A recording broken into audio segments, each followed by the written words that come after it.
This episode of Gators Breakdown is brought to you by MyBookie. MyBookie will match your first deposit by 50% all the way up to $1,000. Head to mybookie.ag and use promo code Gators to activate the offer. Bet, win, get paid at MyBookie. The Gators Breakdown podcast is ready to go. I am your host, David Waters, and you can find me on Twitter at GatorDave_SCC. Joining me on this episode is co-host Will Miles from his site, readandreaction.com, and on Twitter at WillMilesSEC. Will, man, it's been a while since we have seen a Gator dominating performance like that against an SEC team. Yeah, man, 56-0 against an SEC team, not against Idaho or Western Kentucky or even, in the McElwain era, they didn't even really win by that much against teams like North Texas and UMass. So good to see the team take care of business. Good to see a win over Vanderbilt. Didn't have to wait for the Austin Harden field goal at the end to get the win there in the swamp, even though they wore the white helmets and were trying to tempt fate for you. But, yeah, I mean, obviously – any SEC win is a big deal, and you don't want to take those lightly because, a couple years ago they didn't come in bunches at all. And so to win convincingly and really to make all the mistakes they did in the first half and still win the way they did, I think is a good sign moving forward. But obviously there's going to be tougher challenges than Vanderbilt moving forward, and so the team's going to have to step it up for that. Absolutely.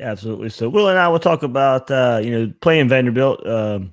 56-0, of course. That allowed for some young players to get on the field, but young players were on the field well before we knew the outcome of this game. So we'll get into a lot of the future Gators that were on the field, and we caught a glimpse of the future, caught a glimpse of what we can see next year from these Gators. But before we get there, remember you can find Gators Breakdown on news4jax.com/Gators Breakdown. You'll find all the Gators Breakdown episodes there. Also, listen and subscribe on Apple Podcasts, Google Podcasts, Spotify, or YouTube. A lot of you are watching live on YouTube right now, so thank you so much for that. And when using those services, please share, rate, and review the show. And on social media, follow Gators Breakdown on Twitter and Facebook at Gators Breakdown. So, Will, we mentioned before we get into some of the Gators we'll see in the coming years. I think, first of all, you kind of alluded to it before we got here. The Gators do what they were supposed to do. And, too many times under previous regimes, as you mentioned, Florida was in dogfights with overmatched opponents. Heck, go back to a coach we know so well and Will Muschamp and what he's going through right now. He had problems defeating teams he was supposed to beat his time here at Florida, and that's continuing over at South Carolina right now. Losing to North Carolina to start the season this year, a loss to Tennessee for the first time in his career this season. This past weekend, losing to Appalachian State. Those are the type of games we're also used to seeing under past regimes here. And now we have Dan Mullen making substantial progress in 2 seasons now. And one of the goals we all had for this team when we come into this season, we shared a question out there, and a lot of listeners, give us a lot of feedback because what they wanted to see from this team besides win-loss record, and it was beat the teams that you're supposed to beat. Well, Florida's doing that right now in year 2, in Dan Mullen so far. Now there's still 2 games to go, and those are 2 games Florida should win. There was the bad loss to Missouri last season, and that's really the only game you can point to in Mullen's time where that can be labeled as a game. And getting defeated by a team that you were supposed to beat. Yeah, you can go to the Kentucky game a little bit, but seeing how the way Kentucky ended last season and what they were able to do last season, it's a lot more forgivable loss than what it looked like at the time. But Florida's come a long way from being in those close contested battles time and time again, or even losses with the likes of Georgia Southern, Florida Atlantic, Louisiana Lafayette, Vanderbilt, and more. Those teams that you mentioned as well. So it's good we see games where, especially at home, Will, the fans are having fun. Backup players are getting meaningful playing time, all because Florida's taking care of business the way they're supposed to. Yeah, well, last year coming off of the Missouri game, I remember watching the South Carolina game the next week, and the announcers were essentially talking about how Franks was just a stopgap at quarterback and that, Florida was ready to move on. And then all of a sudden he caught fire and Trask came in against Missouri, but then broke his foot during the week. So chances are we might have seen Kyle Trask last year otherwise. But obviously the team sort of turned it around at that point, right at the South Carolina game, coming off that Missouri loss. And I think there's 2 things here. One is that the team picked itself up on Saturday, not just from the standpoint of, not allowing the Georgia game to linger, though I think it maybe lingered a little bit with some of the early game mistakes, but the defense dominated the first half. They gave up 14 yards in the first quarter, 4 yards in the second quarter, and at the half, Florida dominated the yardage, 277 to 18. But the offense wasn't necessarily putting the ball in the end zone, and certainly, one of the touchdowns came after a turnover, and they were averaging 6 yards a play, so it wasn't like they were doing terribly, but it was still sort of dink and dunk, go down the field. And then in the third quarter, they just exploded, 24 yards a play. They only had 9 plays, but they scored 28 points, and just completely salted the game away. I mean, it's been a long time. I remember watching when I was there at Florida, watching Spurrier's teams against South Carolina and Vanderbilt. You didn't even if you weren't going to the game, you really didn't even need to tune in past the first quarter because it was already 48-0 or something at the half, and it wasn't quite like that because it was only 14-0 here. But like you said, in that third quarter they just pulled away, and it was clear that the talent differential between Florida and Vanderbilt is significant, especially with Vanderbilt having to play their backup quarterback. And that wasn't necessarily the case last year. The game at Vanderbilt last year was close, and Franks had to sort of bring Florida back in the second half. And there was no point in this game where anybody thought that Florida was in any danger of losing the game. It was more a question of whether the score was going to be ugly or whether they were eventually going to put it together. And they put it together in that third quarter, and give us a lot of good things to talk about. Yeah. Well, I said it on yesterday's podcast.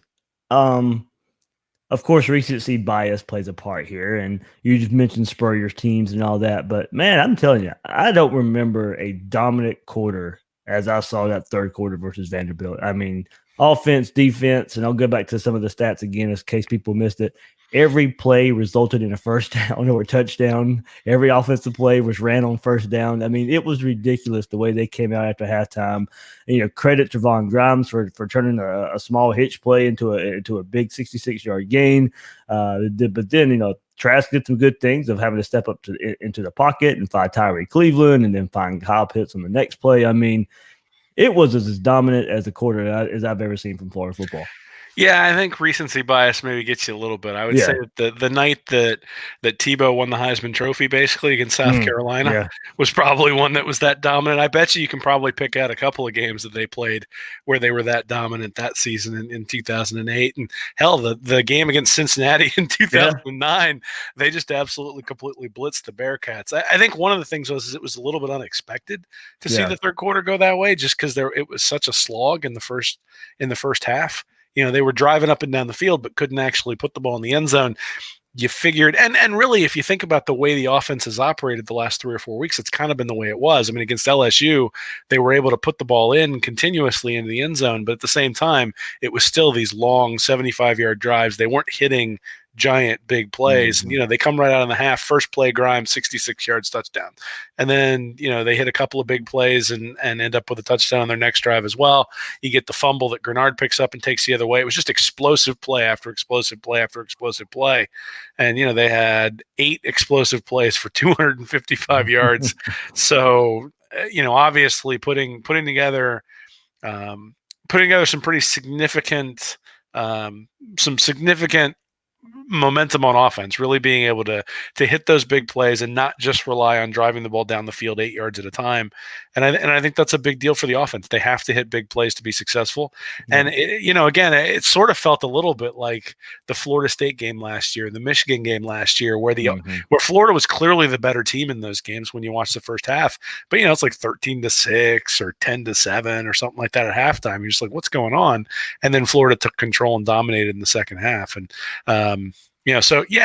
obviously it was bam, bam, bam, all explosive plays. But again, I think you can go back to 2008. I think you could probably also go back to that Florida State game last year. In the second half, they drove the opening kickoff of the second half right down the field, scored touchdown, never looked back, had the big play to Van Jefferson. DeAndre Francois couldn't really get anything going, had the strip sack by, I think it was Polite, that led to another touchdown. So they've had a few of those under Mullen. I think one of the interesting things is in the article that I had, I talked about, I think it was McElwain had 3 games in his 3 years where they scored 40-plus points, and this is now Mullen's 8th game where they've scored 40-plus points. So clearly he's doing something on the offensive side of the ball that's significant. It's one of those things where, if they had the kind of dominant defenses that Florida had with Jared Davis and Anzalone and all those sorts of guys, this would be a truly dominant team. They don't have those guys up front, but, hey, hopefully they're going to get a few of those guys. And with Mullen calling the plays, I think we would be pretty confident that the offense is going to be successful. Yeah, I got some more stats too later on we'll get into of kind of the turnaround after this Vanderbilt game and what Kyle Trask is doing this year as far as the quarterback position goes. So, Will, it was a nice preview to see production from players that we'll see and expect big things from next season and in the years to come. We got to see a glimpse of the future on the offensive line and on the defensive side of the ball. Ethan White probably wouldn't have started at right guard if Brett Hagee was healthy, but there he was and played well with Richard Garage at the left guard spot as well. We actually got to see some mobility out of that right guard spot in comparison to what Chris Blythe was struggling with there for most of the season. We've seen what Garage can do for most of this season. And there's a question of whether, we'll see him at guard or left tackle next season. But for now, there could be a combination of Garage, Hagee, and White in the middle of this offensive line next year. And after what we saw against Vanderbilt, a good jumping off point, a good starting point there for the what we can see coming up in the interior of the offensive line. Yeah, I mean, it wasn't a disaster, which is sometimes what will happen if you bring in a true freshman. You get missed assignments, you get guys hit. I mean, heck, just look at Vanderbilt. There were a bunch of missed assignments on the offensive side of the ball for Vanderbilt that led to some sacks. But so there wasn't anything like that. There wasn't anything glaring that went out. There were a few plays where I thought Ethan White did a really good job of knocking his guy back. There were also a couple of plays where I thought Garage did a really nice job of pulling around the edge and sealing. In particular, there was a 3rd and 2 where Trask kept the ball on a QB draw. They pulled Garage around the side, and he was able to really take on his man and stone him, and it really opened it up for Trask. And as much fun as it is to see Trask chuck the ball all over the yard, Florida's going to have to run the ball at some point.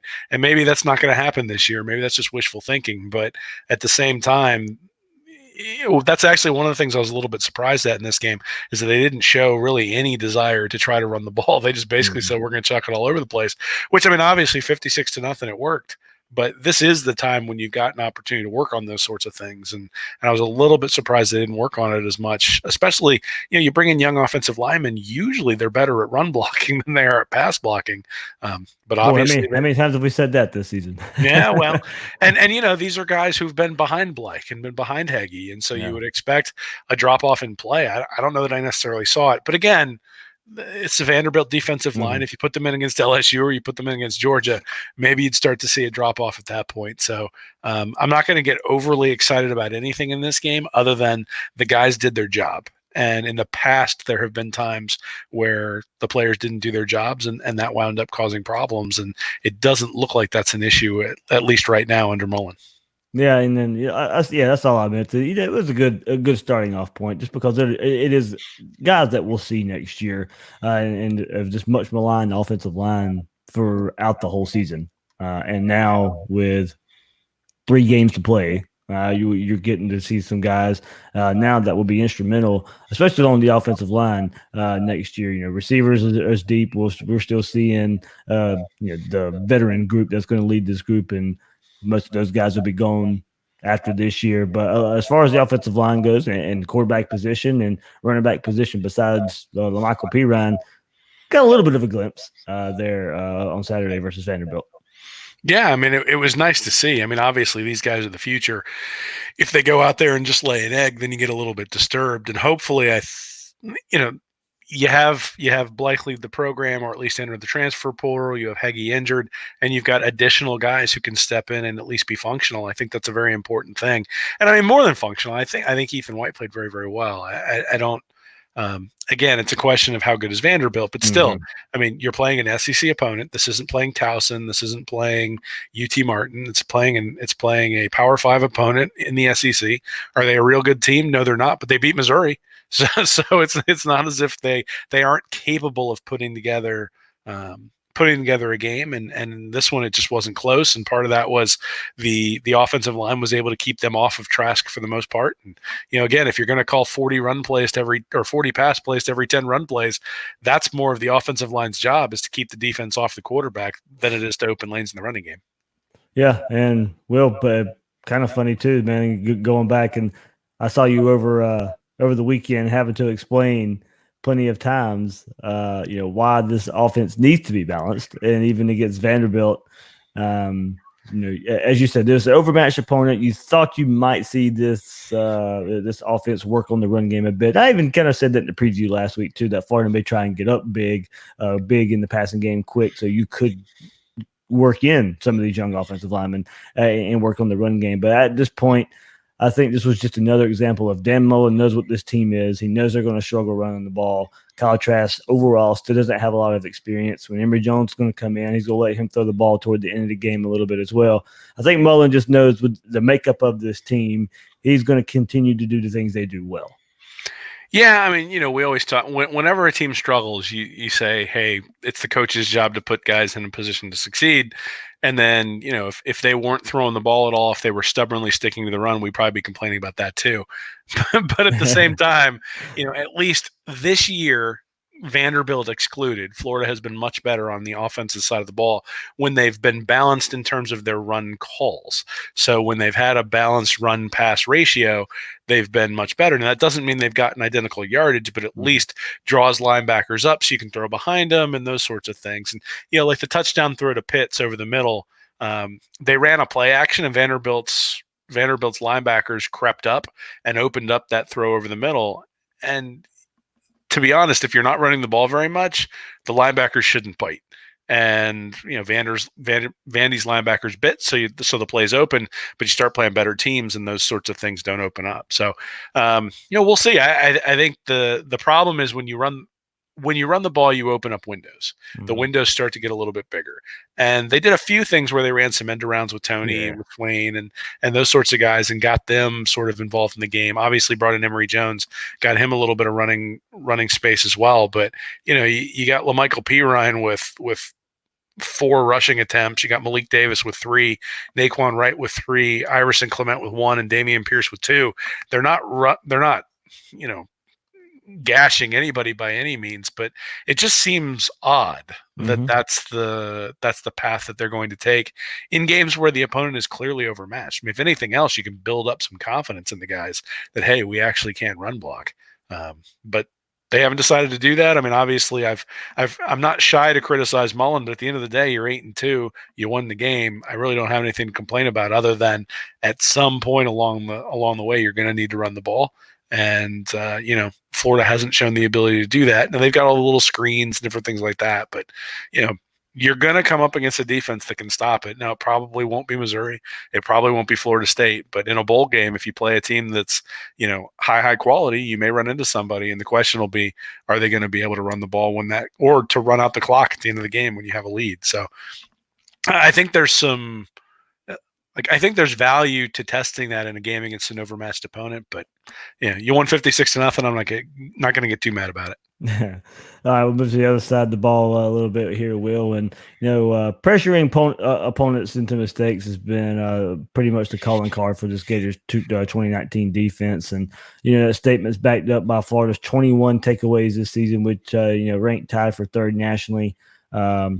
Their 47 takeaways since the start of last season, when Dan Mullen and Ty Grantham came in, are tied for the most with Syracuse and Utah State at 47 apiece there. So Florida, Syracuse, Utah State up there and causing turnovers the last 2 seasons. And against an overmatched offense led by quarterback Deuce Wallace from Vanderbilt, Florida, once again, will finally good to see this come back around, was able to create havoc. And man, Mohamoud Diabate led the charge in getting to the quarterback and did so 3 times. Will, Mullen in his Monday press conference praised Diabate for worrying about the plays that you're on the field for. He was saying that in relation to Diabate being named SEC Freshman of the Week, and he only played 19 snaps in the game. 19 snaps and 3 sacks. So, that's a good example of playing well when given the chance and not worrying about the snap count, not being so selfish out there and just making the most of your opportunity.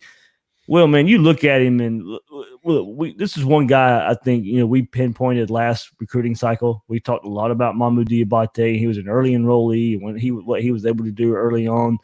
He's so fast, and it definitely helps against a team like Vanderbilt, who has trouble keeping up with top tier, top end SEC players. And look, they didn't even block him at times, so that's going to make it a whole lot easier when you're as fast as Diabate is to get back there in the backfield. But he's starting to show flashes. He's got some good playing time the last couple games. Showed some flashes against Georgia as well, and he's usually really using his speed to get around on the field and through the opposing offensive line. Yeah, I mean, I think anybody who watched the game was impressed with Diabate, though I would say, again, the fact that he wasn't blocked on 2 of his sacks. I mean, he did what he was supposed to do, but the protections that, and in fact, on the one that was returned for a touchdown, the color guy was actually, indicating that the quarterback had rolled had rolled his blocking over to the right hand side, and he was accountable for the guy coming off the edge, and then didn't pay any attention to the guy coming off the edge. And I mean, so that's really a Vanderbilt turnover. But at the same time, you got to make the play when you get the opportunity, and Diabate did that. I'd say the guy I was really impressed with was James Houston. Yeah. So, he's just a sophomore, and 8 tackles, 4 solo, 1.5 tackles for loss, had a quarterback hurry. So, we make a big deal about the defensive linemen who are leaving, Zuniga and Grenard obviously graduating, but at the same time, you've got David Reese who's going to be graduating as well. And so who's going to be the guy who steps into the middle and starts showing out in that capacity and starts being sort of the leader in the middle of the defense? And I think Houston sort of took a step forward to be able to do that. And then, I thought it was also good. Tadaro Slayton had 6 tackles. He's somebody who struggled at times this year, struggled really sort of getting off the ball. He's been pancaked a few times in some of the games against the big boys. So I think it's a good thing to see him get some playing time and to see him start participating in getting some tackles. And 2 weeks in a row, too, we'll get some pretty good running backs and, teams that would want to run the ball. Yeah. Well, I mean, and you got Chatfield and Bogle and Carter, and those guys were all getting playing time. And then you combine that with Grenard and Schuler and and the guys they've had out there normally. And the defensive line, I think, is starting to get a little bit more depth. I think I mentioned maybe a week or 2 ago that I was impressed with Zachary Carter at the end of the South Carolina game. In the second half, I thought he played really well. And so I think you're starting to see some development for those guys on the defensive line. Now, are they as explosive as Grenard and Zuniga? No. But, if Diabate takes a step forward, if Bogle takes a step forward this offseason, the fact that they're getting some playing time, and even Lloyd Summerall was in the game this weekend. So, these guys are starting to get some playing time, starting to get some experience, and they're going to be needed because next year a lot of guys on the defensive side of the ball are going to be gone, and that experience is going to be important. And I'm glad you brought up, those guys that play inside on the defensive line too, because they are getting better, as you mentioned, especially Tadaro Slayton, some guy who's been much maligned, the last 2 seasons, someone who we've just been waiting to step up. And, as you said, the last couple of weeks you team those guys with, hey, look, a lot of people out there are very high on Gervin Dexter and, the potential of what he can bring to the table. And, by all at least Gator measures, and looking at it with some orange and blue glasses, probably should be a 5-star when you look at it. And if you want to put a number recruiting service on him, but man, Will, I mean, if he can live up to his potential and what you're seeing right now with the last couple of games, at least in run stopping for this defense, I mean, you're right. There are some things to look forward to on the inside of this defensive line as well. Yeah, well, I'm not the first one to mention it, but the attrition that Florida's seen in the recruiting classes and transfers and dismissals and all that sort of stuff plays a role where, they're going to have to hit on a higher percentage of these guys who are big time recruits. And, the fact that we're starting to see some flashes from Carter, that we're starting to see some flashes from Slayton. And for Slayton in particular, I mean, the guy was an offensive lineman. That's what he was actually recruited as, or he was recruited as a defensive lineman, but he played offensive line. That was how he was ranked. So, sometimes it takes a little while for the light to go on for those guys. And hopefully this is sort of an indication that that's happening. But, I mean, they're going to have to hit on everybody, right? Cox has to be good when he comes in. Yeah. Dexter's going to have to be good when he comes in because there are going to be some significant holes. I mean, we asked the question, could the defense be as good this year with Ja'Kai Polite leaving? And the answer has been that Grenard, when he's been healthy, has been just as good as Polite. at the same time, they don't have those 12 sacks from Polite, and when Zuniga and Grenard have gone down, there hasn't been anybody who's really been able to step in and replace them, particularly against LSU and in some respects against Georgia. So yeah, I think some of the guys are starting to show that they can be solid contributors, but they do need that guy who's able to really get around the edge on a consistent basis and is difficult to block. And maybe that's Diabate, maybe it's somebody like James Houston coming from the linebacker position, or maybe it's Brenton Cox or Gervon Dexter, one of the guys who's not necessarily playing right now. But that's sort of the last thing they're going to have to add. And if Diabate's starting to show that, then that's a great sign, obviously. Absolutely, Will. And we know just how important it is, as you just said, the pressure and what that means for Florida. And that was ramped up this game. It produced 6 sacks.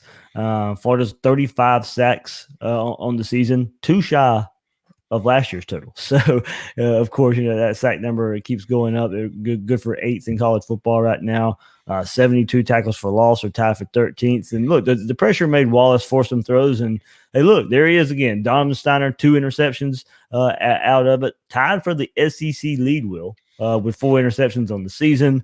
And that was a stat headline for this Florida secondary that saw plenty of changes this weekend versus Vanderbilt as well. Here we go again. Young players here too, Will, making their presence felt. Kaiir Elam gets to start opposite C.J. Henderson at outside cornerback, while Marco Wilson slid inside to take over for Trey Dean. Nothing really stands out, and that's a good thing. Vanderbilt was held to 77 yards passing.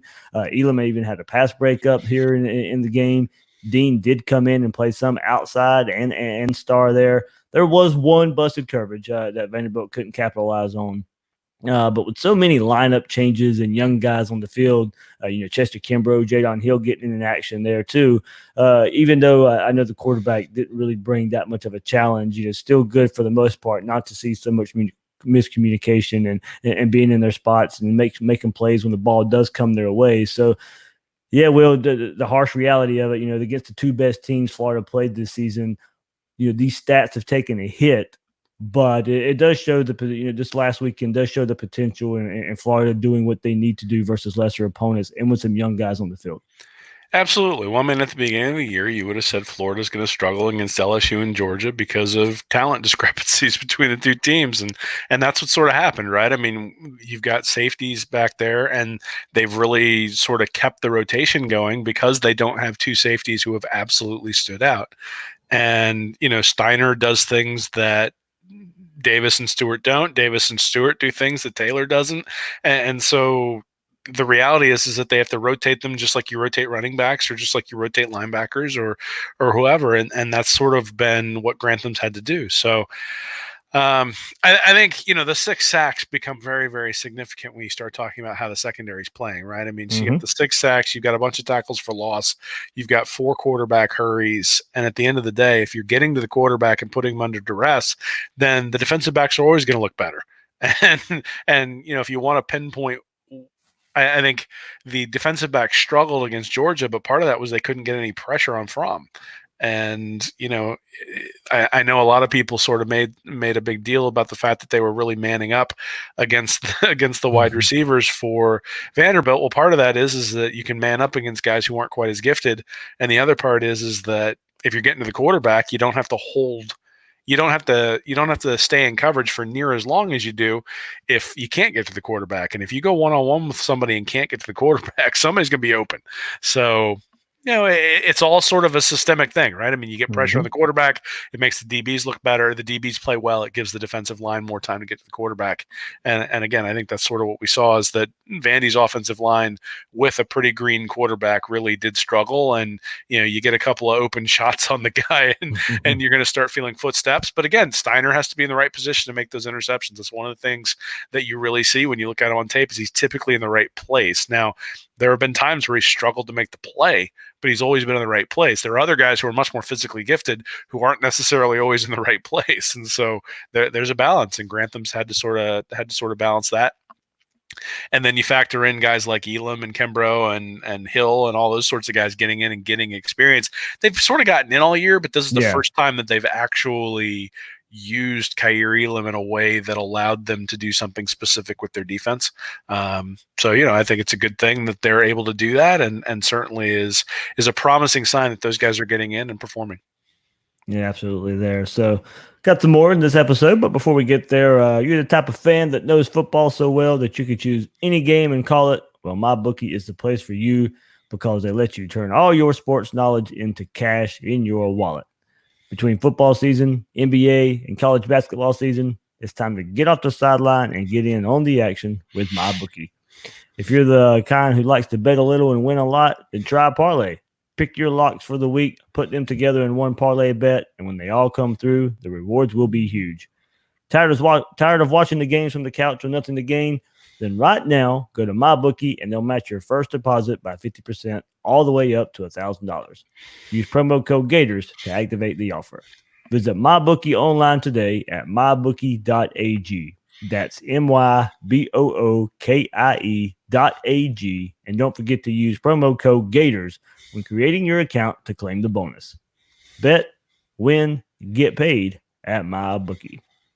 So we'll take a look at the article that you released, that read and reaction, and the looking back at what you saw the Gators do versus Vanderbilt, and take a look at the quarterback position here. And one big takeaway, Will, that in reading your article here was, it wasn't what Kyle Trask did with his arm, but him using his legs. And wait for it, our favorite Dan Mullen term, becoming a willing runner. So we were able to see him scramble for a 9-yard touchdown, had multiple short yard design run plays, and we would have liked to seen those in some recent 4th-and-1 situations, but but in short yardage just needs to be an option and a threat for opposing defenses.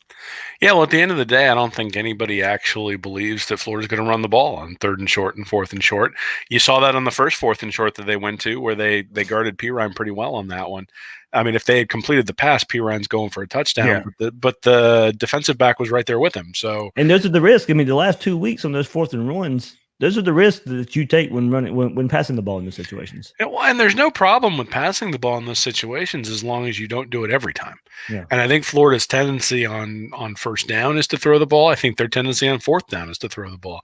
I think when they're trying to get ahead of the chains or when they need a key play, they've pretty much defaulted to throwing the ball. But the problem is, if you always do that, then you don't have the element of surprise. And they got the element of surprise on 3rd and short against LSU, but ever since, and obviously Tyree Cleveland gets held and they throw the interception, but ever since then it's been throw every time they've had a 3rd and short or a 4th and short. Believe me, people take note of that and they look at that and say, okay, linebackers don't get sucked in. We'll give a 2-yard run up, but if we can stop them, but if we stay home on the pass, then it's going to be a difficult play for them to make. They're going to try to hit it relatively quickly, and we can jump the routes and we can potentially stop them. And that's what's happened. So I think but man, that Pirine, it was such a good call. I mean, so the pass was there, but the pass had to be perfect. Yep. And Mullins called that play before. I remember I've seen that play essentially in a game against LSU a few years ago when he was with Mississippi State, where the running back leaked out in either a 3rd and short or a 4th and short situation. And the pass didn't have to be perfect because there was no defensive back with him. And, in this case, the misdirection didn't necessarily work because they didn't run the ball. So, later in the game, and all of a sudden, 3rd and 1, 3rd and 2, Trask is starting to run the ball to get the first down. It's just quarterback power. Same thing they did with Franks every time they got in that situation last year. It's good to see because that's something that you have to do as part of the Mullen offense. You have to be able to pick up those 3rd and 1s, 3rd and 2s with the quarterback to set up the pass play that you want to hit the home run with. You can't just go for a home run every time if you don't have linebackers sinking in, if you don't have any sort of element of surprise when you try to throw the ball. And that's, I think, what they're going to try to build. All right, Will, some news and notes here for Kyle Trask and what he's been able to do with his arm, though, so far this season. University of Florida puts these notes out, and well, I mean, every week now it just kind of adds to it of what what Dan Mullen's been able to do at this quarterback position, but also what Kyle Trask is able to do for some that some other quarterbacks just quite simply haven't been able to do in Gator uniform in the last decade or so. Trask has thrown for 19 touchdowns this year, making him one of 27 FBS quarterbacks to do so, but his 239 attempts are the 5th fewest in that group there. So Trask has thrown for 300 plus yards twice this year, amassing a career-high 363 against Vanderbilt, and that was 310 yards versus LSU as well. His 363 yards were the highest total by a Gator since Tim Tebow's 482 against Cincinnati in Tebow's last game. It was the highest total against the SEC team since Rex Grossman's 375 against Kentucky all the way back in 2002. Trask joined Tim Tebow with 3 in 2007 and Chris Leak 2 in 2005, 4 in 2004 as the only Gator since the start of 2003 to post multiple 300-yard passing games in the same season. Trask is also the first Gator since Leak with 3 in 2004 to have two 300-yard outings against SEC opponents in the same season. Will, it's ridiculous that it's been this long since we've seen a Gator quarterback do this stuff. And here's the big one. Since the start of the 2010 season, all other Gators have combined for 3 300-yard passing games. Kyle Trask has 2 this year. There's been 3 since 2010 when Urban Meyer was on his way out and Will Muschamp took over. Yeah, well, I think that says something about why maybe South Carolina is losing to Appalachian State by chucking the ball into the bushes on the last play of the game. Yeah, obviously there's been quite a few struggles at Florida quarterback, and Trask, I think, has acquitted himself very well this year, right? I mean, obviously he's lost 2 games, but that's the LSU to Georgia, and he played very, very well, I think, against LSU. Not quite as well against Georgia, but some of the mistakes on sacks that he's taken and things like that have sort of have negated some of the things that he's done through the air. But at the end of the day, the guy's averaging 8.4 yards per throw.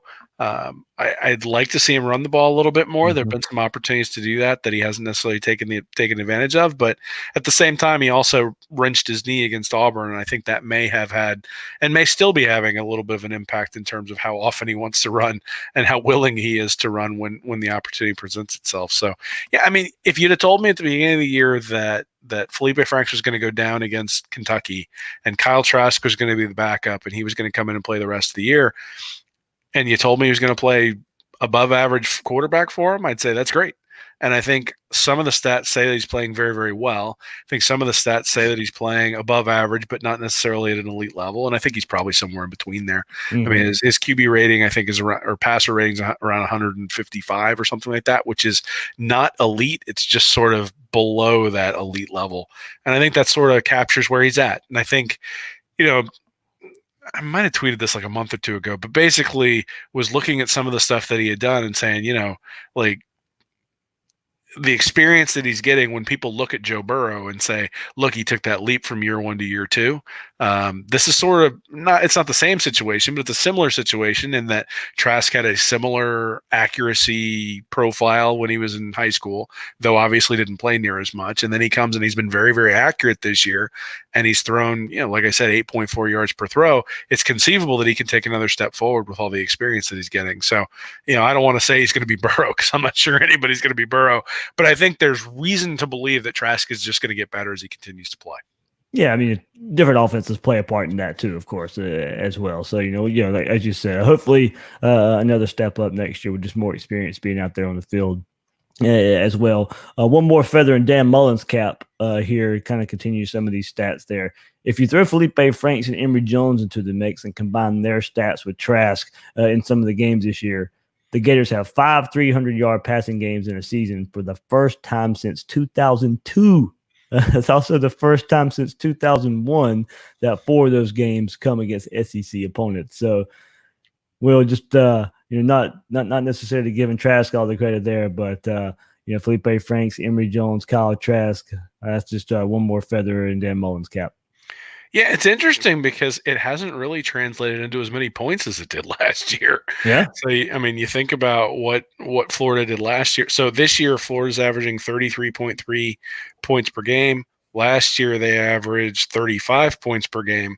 But some of those big points have been Vanderbilt and UT Martin and Towson and things like that. Up until this week, this wasn't something where I thought it was an explosive offense as opposed to what it was last year. But then you go back and think about what it was last year. It wasn't really explosive until that South Carolina game. In fact, against Georgia and Missouri, everybody wanted a different quarterback, and rightly so, because Franks didn't play very well in those games. But so the offense didn't become explosive till the latter third of the season. Hopefully, that's the sign that we're seeing here. But there've been a lot of turnovers and a lot of mistakes that are kind of uncharacteristic of Mullen offenses this year. But from a pure volume standpoint, in terms of putting up yardage and putting up a lot of it, they've obviously been very, very good this year. Yeah. So Will, we're talking about players now that will be making it. Kyle Trask, Felipe Franks, and Bree Jones, however that quarterback situation works out, and a lot of the freshmen and young guys, sophomores that we talked about here. The season's winding down a little bit, and only 2 more games, and Will, this is a chance to kind of enjoy these seniors these Gators have this year. Especially this receiver core. We just talked about this passing game and how much these guys are getting involved, but Florida's going to miss Swain and Hammond and Van Jefferson and that Tyree Cleveland, that group who's been around for so long, have been through so much, had to go through some ugly football, now reaping the rewards, and all these stats that I just threw out there. I don't think this group of receivers. Of course, we all go back to Spurrier's receivers and Myers receivers and all this litany of all Americans and all SEC type of players there that came with those 2 regimes. But I think when it's all said and done, Gator Nation's gonna look back at this group and, as I said, just look at everything they've been through and how they've been able to win games now these past 2 years, and really give kudos to what these guys have been able to bring to the table. Absolutely. I mean, you mentioned Swain and Hammond. You obviously have Van Jefferson, who hasn't been here for his entire career, but has sort of made a mark in the program. Somebody like Tyree Cleveland, who has really accepted the role that he has with Jefferson and Grimes coming in, and Cleveland has, and all these guys have had to share reps, have had to share different positions. I think Mullen said that in the post-game presser right after the game against Vanderbilt, that the 2 team captains play the same position, and they're both so not only are they both wide receivers, but they play the same position, and that's a really rare thing that you would have that, because those guys are typically competing with each other, and they have a friendly agreement. One will start one game and one will start the next game. Well, and particularly at wide receiver, where a lot of times those guys have reputations for being divas. Hadn't even been a hint of that this year, and it's one of the things that I think sort of marks. It starts, I think, with Franks and with Trask. I mean, those guys obviously are competing, but they've been rooting for each other the whole time along. And I believe Trask when he said he felt awful about the injury for Franks. I think Franks probably felt awful about the injury for Trask last year. And those guys respect each other, respect the hard work they're putting in, and obviously. Frank's got a lot better under Mullen's tutelage than when he was with McElwain, but Trask has as well, because you can see how much better he's gotten and how prepared he was to be the number 1 quarterback when he came in. So, I think a lot of that is attributable to sort of the culture of the team, and I think the culture of the team really sort of gets its. This is a team that was really, really bad 2 years ago, and somehow from that, these guys have really become leaders, and I think you see that in the way the wide receivers sort of set the tone for that.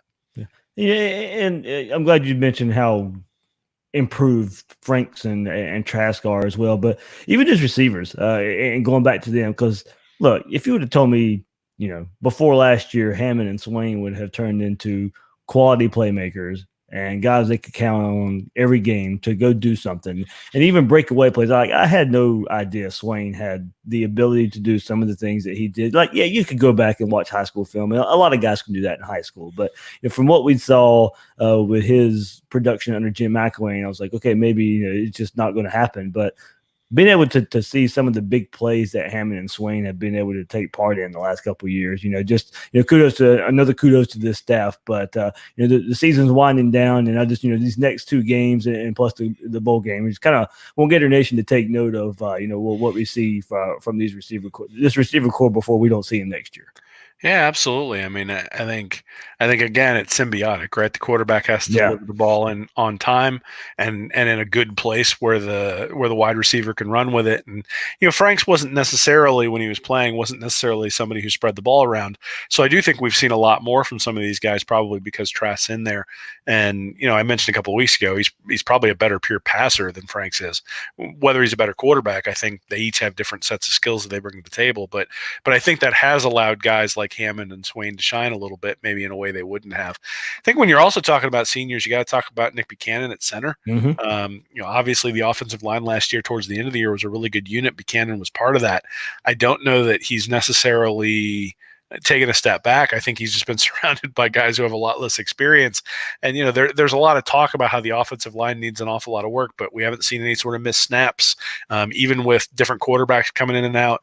And from the standpoint of, I don't know that, the game against Auburn, I think, is a good example. The pressure has tended to come from the outside, or has tended to come from missed assignments. It hasn't come from, Buchanan getting bullied and getting pushed back into the pocket, at least not very often. So, a very solid player. I don't think anybody's going to be, you're not going to mistake him for an all pro Yeah. center in the NFL. But again, you talk about guys who step in. I mean, they had McCoy back there at center 2 years ago. Buchanan steps in last year and really becomes part of that offensive line last year, and has probably been the glue that's kept the offensive line together this year as they've struggled.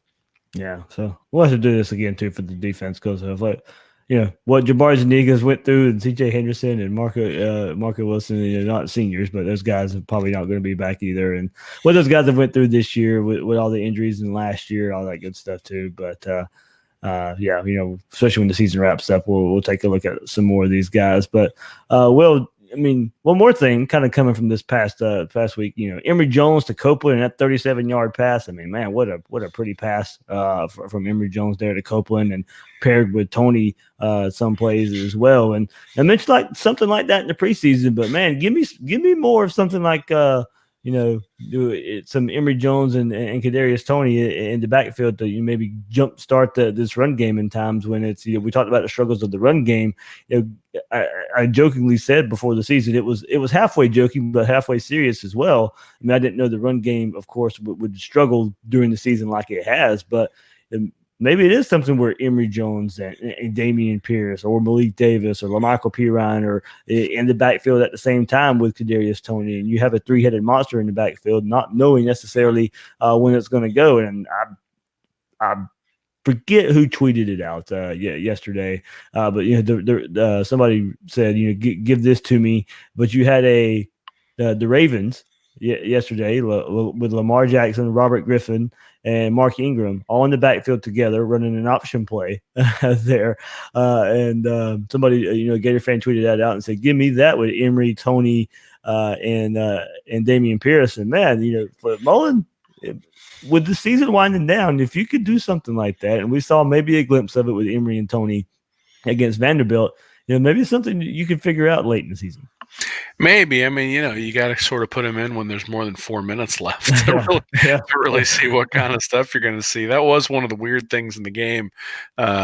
You wondered exactly why Trask was still in there, up 49-0 with like 8 minutes left or whatever it was in the fourth quarter. But hey, maybe he needs experience, or maybe Mullen didn't like the yelling match that he had with Mason last year and wanted to make sure he knew that. I don't necessarily know, but I would say anytime you can get the ball in your playmaker's hands, you want to do it. And one of the things that I think they've struggled with a little bit, particularly with Toney, is that because he's not a traditional wide receiver, because he's not a traditional running back, they've struggled with exactly how to get him the ball. And maybe, we saw a lot coming into the Michigan game last year where Florida had put some very specific things in for Michigan. Obviously, Mullen, I think, is a very good game planner, and so he had things for that game specifically in there. That's probably where you're going to see stuff where there's specific Emory Jones, Kadarius Toney packages. I don't expect us to see that against Missouri or Florida State, but hey, maybe they'll pull that out. I don't foresee them pulling out packages that they weren't willing to at least test out against somebody like Vanderbilt Yeah. for games against Missouri and Florida State. I think at this point, it's Florida's offense is what it is. I've been a little bit surprised they haven't gone with two running backs more often. Yeah. I've been a little bit surprised we haven't seen a quarterback pit or a tight end pitch up the middle at all. There's portions of the offense that are missing. Some of that is because the offensive line has struggled. Some of that is because of the skill they have on the outside. And the reality is that when you can throw a slant to Swain that gets taken 65 yards to the house, throwing a swing pass out to Kadarius Toney and have him dance around to gain 8 yards isn't quite as attractive. So, I still think that they need to get the ball to him more often. I don't think that's enough touches. I mean, the fact that Toney's your leading rusher, I think it's impressive from Toney's perspective, but bad overall for the team's perspective, unless you're going to give him 14 carries. And he hasn't really shown that he can carry that workload. But again, when they've given Toney the ball in the past over the last 2 years, the offense has scored. And, part of that is because he runs the ball. Part of it is because every time he touches the ball, it's usually like a 6 to 8 yard gain, and sometimes more than that. And they clearly focused on getting him the ball against Miami. So the fact that he's back the last 2 games, they haven't really isolated him yet. It's been a bit of a surprise. But like I said, a lot of weapons out there, and Mullen has to find a way to keep everybody happy. All right, quickly, Will. Of course, some injury notes ahead of the Missouri game. It looked very bad for Brad Stewart last week with the way he went out, but Mullen did say in his Monday press conference that the injury isn't that serious. They look for him to play against Missouri on Saturday, and also Jabari Zuniga and Brett Heggie look to be available as well for the game this Saturday. Will, that looks right now to be a high of 50 degrees for a noon kickoff at Missouri. And look, 50 degrees, not really all that cold, but when you really aren't used to it, you out there in Philadelphia, Will, you're kind of laughing about that. But being down here in Florida, and these kids, these players haven't necessarily been able to practice in it. The game kicks off. It'll be 11 a.m. over there in Missouri, so you're probably looking at like a high 40s when the game kicks off, something the team's not really going to be used to. One of those lazy noon kickoffs. But, Will, it is time to get this Missouri this Missouri blanket off of Florida. We all kind of circled this game going into the season, not because it was LSU hype or LSU or Georgia hype. It's just because Missouri just seems to always find a way to give Florida some trouble. I got to be honest. If Florida can't get up for this one, they got a real issue because they've been embarrassed by Missouri the last 2 years. Not just beaten, they've been embarrassed, right?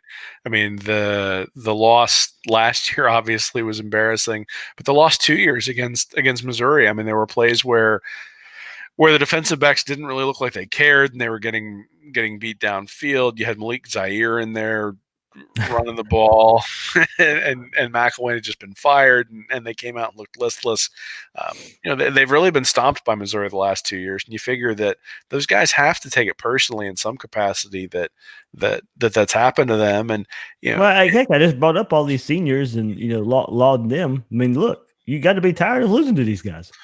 Well, it's not entirely clear whether Kelly Bryant's even going to be playing in the game. So if Bryant's not playing in the game, I think you've got an opportunity again, sort of like they did against Vanderbilt this past week, to do some things on defense that really put Missouri in a rough spot. So, Florida's had some injuries. Florida certainly has had some talent attrition, but at the same time, they're more talented than Vanderbilt. And I think they're more talented at the quarterback position. And that maybe is the difference between this year and the last couple of years. I mean, Drew Lock, he got drafted for a reason. He's a very good quarterback. He struggled his first year at Missouri, but the last 2, he was really an excellent quarterback. And those types of quarterbacks have been able to take advantage of Grantham's defenses. So that's maybe the thing that you'd look for, is if Kelly Bryant is in there. He's been basically an average quarterback for over his career, both at Clemson and at Missouri. And so the question then is that good enough? Is he going to be able to convert third downs the same way Jake Fromm did, or the same way that Joe Burrow did? Well, Joe Burrow didn't convert any because they were blowing up and down the field. But is he going to be able to take advantage of what Grantham's throwing at him? I mean, it was pretty clear that that Vanderbilt didn't know what to do with the blitzes that Grantham was sending, and really with the scheme that he had out there. And then they were able to even beat him just with the front 4 up front. If they can beat Missouri with their front 4 and get pressure, then I don't care who the quarterback is for Missouri, he's going to struggle. But if it's not Bryant, if it's their backup, they're gonna have a rough time, and Florida should win easily. assuming that they wake up and come prepared to play. And that's always the thing, right? The 11 a.m. start, the noon games tend to be places where you get upsets. And you already mentioned the cold, and 50 ain't cold, buddy, but No. but it's colder. So, Yeah. but at the end of the day, that can't be an excuse. Every 2 years, you got to go up to Columbia and play a game. Yeah. It's almost always going to be in November. At some point, Florida has to win these games, and wear a sweatshirt or wear some Under Armour and put some heaters on the sideline and go out there and kick somebody's butt. They have to wear Nike, Will. No, they have to wear Jordan brand. There we go. Well, there you go. I have ruined their deal. I'm sure Nike has something that's very similar to an Under Armour shirt. Yes, so yes, we'll yeah. wear a compression shirt. There we go. There we go. I'm sure you just discussed it a little bit, but you'll have your Missouri preview coming up in midweek.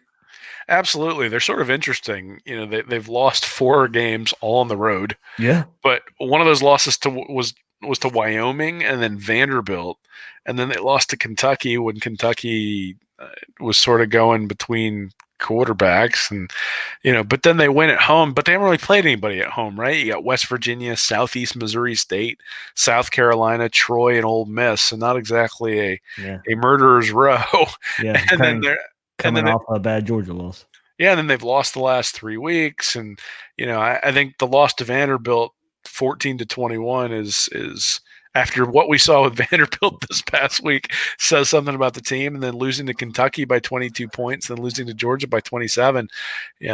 So it'll be interesting. I haven't really had a chance to go look at film very much, but those are really distinct home and road splits.